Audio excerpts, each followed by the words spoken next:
So ito, yung electrical room dito sa Valentinos. Ay, medyo madumi lang yung electrical room nila. So ito is para sa genset to. ATS po. Oo. ATS para sa genset. Ito ang main panel board nila. Low voltage. Low voltage po. 3-phase low voltage.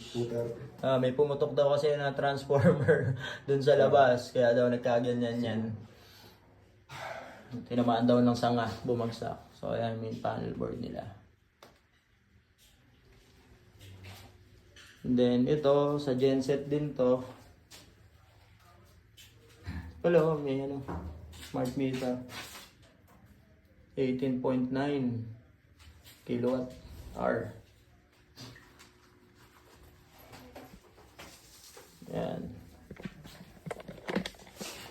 Then ito, integration para dun sa building 1, yung Valentino 1. Kasi dalawa to, Valentino 1 and Valentino 2.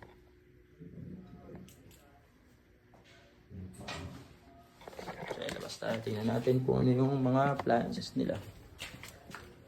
So ito si Sir Jerry Mahayaw. Siya yung nag-maintain sa property ni Sir Gerald dito sa Valentinos.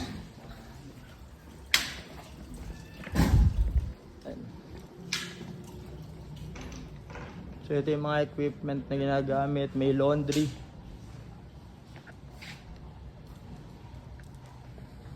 Ayan, may laundry sila dyan. Ayan, laundry, dryer.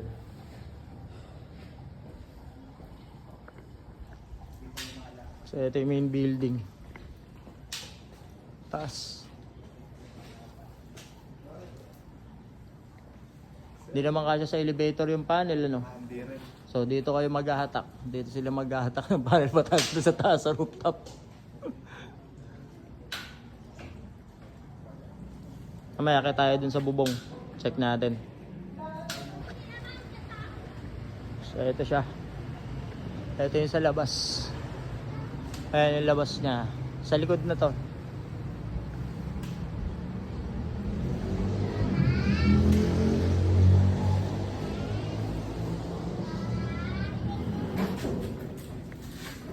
So ayan, dito na kami sa taas. So ito yung sa elevator nila. Ayan.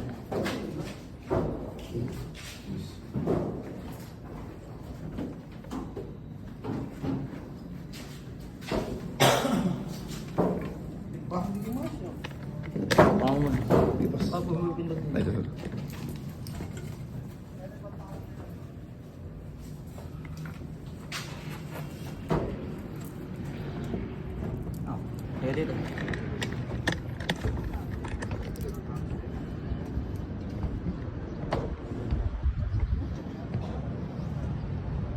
So ito yung lugar. Ito yung roof.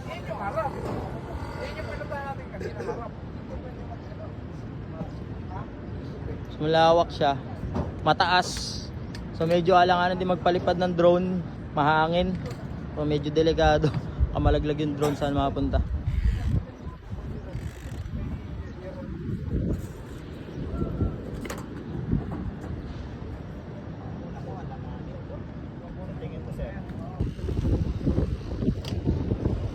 Ayan, dito na kami sa bubong.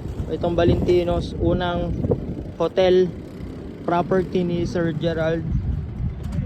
Ito yung pinakauna na gusto nyong installan namin ng February. Tapos yung 24 na ganto pa niya hanggang Boracay at Puerto Princesa. Yun yung mga magiging kasunod na within the year, ang sabi niya sa akin. Yun ang pinakausap niya sa akin, Dave. Pa-priority ko kasi ang solar ng 2026. So I want all my properties sa buong 2026 is naka-solar na. Sige sir. Apo. Drex, tulungan mo si sir. Ay, sige po. Sige po, thank you. So meron pa siya dito sa kabilang side. Ganito din naman actually kabilang side, pero parang medyo mas maliit ng konti.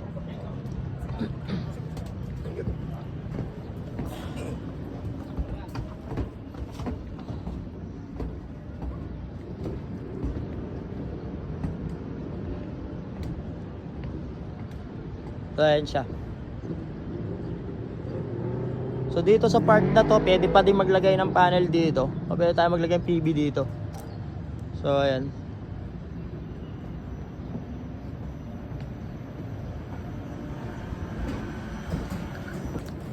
Ang gusto kasi ni Sir Gerald dito is 75 kilowatts. Yung inverter, the inverter itself, 75 kilowatt. So meron na siya doon na 75 kilowatt output. So ang tinitingnan namin ngayon is kung kaya ba ng PV module na makapasok sa 75 kilowatt total PV module or mas mataas pa sa 75 kilowatt. So since yung inverter na gagamitin naman natin dito, ang PV access nun o maximum PV access ng 75 kilowatt na gagamitin natin is nasa 120 PV access maximum. So tingnan natin, sana lumampas pa nga para mas maganda yung continuous production niya. Ito yung pinaka top view nung roof.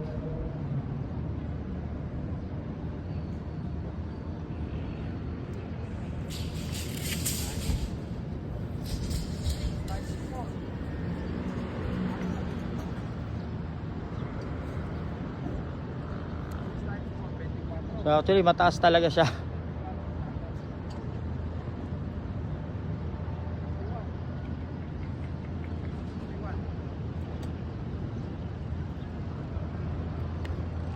So ang grabe, ang ganda ng sikat ng araw. Sobrang init.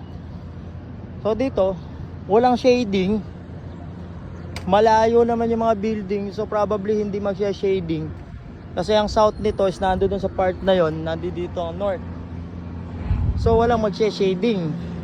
Yun yung pinakamaganda dahil mataas din tong lugar.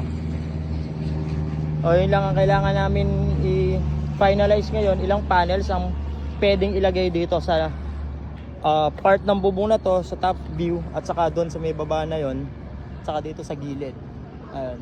So yun lang yung kailangan namin finalize ngayon. Doon naman sa sa electrical room, nakikita namin yung line 1, line 2, line 3. So wala siyang neutral, 3 core lang siya. So okay naman, 80% balance. So pero do double check pa rin namin yan with my engineer. So may sarili namang engineer si Darren Solar, yung mga kasama ko na dati nung nagsimula ako.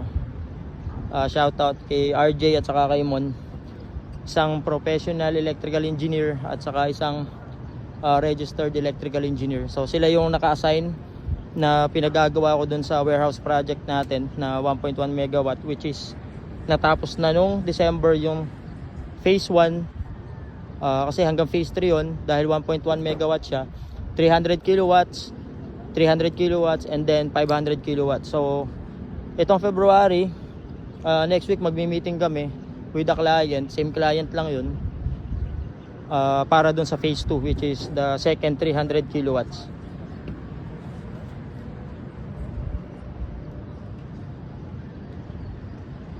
Ano, maliit yan. Nakadoble naman eh. Diba? Yan ang halos ang lapat. Ito grid tie na 5 kilowatts lang daw to. Matagal na, nung binili pala ni Sir Gerald tong building na to, is nakalakabit na dyan yan. Pero tinignan namin yan, wala na, hindi na gumagana yung inverter, sira na. Tapos yung inverters totally phase out na, hindi ko alam yung brand na yun actually. Tagal na daw yan. So yan, tatanggalin na, wala nang silbi yan. Pero tatry namin. Ayun, may konting shading sa part na yun eh. Baka pwede kami maglagay ng gawi doon. Tatry namin para at least makuha natin yung total PV input na kailangan natin. So baka lagyan namin yung part na light green na yon. Iiwasan lang namin yung may shading. So bababain namin mamaya para masukat na din siya.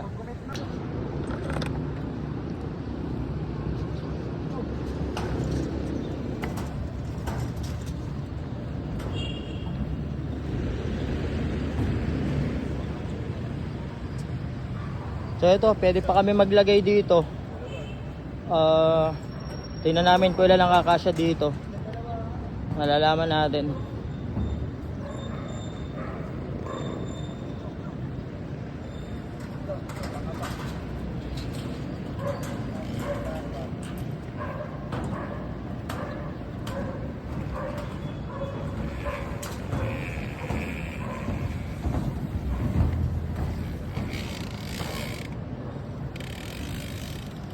Ito yung mga luma daw to.